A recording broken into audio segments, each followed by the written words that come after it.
O'g'il farzandi bor ota-onalar, hali ham uxlayapsizlarmi? Hali ham tirikchilik bilan bandmisizlar?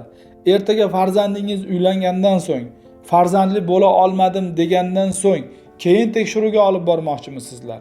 Farzandingizda moyaklar rivojlanishi, yoshga xos qanday bo'lishini bilmaydigan mutaxassislarga olib borib, juda yaxshi hammasi zo'r tumanni bolaga to'ldirib yuboradi degan yolg'onchi gaplari bilan aldanib qoldingizmi? Afsuski, bugungi kunda bepushtlikka duch kelayotgan erkaklarni juda ham katta qismi yoshligidan boshlab turib jinsiy rivojlanishi, moyaklarning rivojlanishi normada bo'lmagan bemorlar protsentiga to'g'ri keladi. Bularni agar bolalikdan boshlab moyaklari to'g'ri joylashganligi, boshqa kasalliklar yo'qligi, gormonal yaxshi rivojlanganligi nazorat qilib borilganda edi, bugungi kunda bepushtlik bu qadar ko'p bo'lmas edi.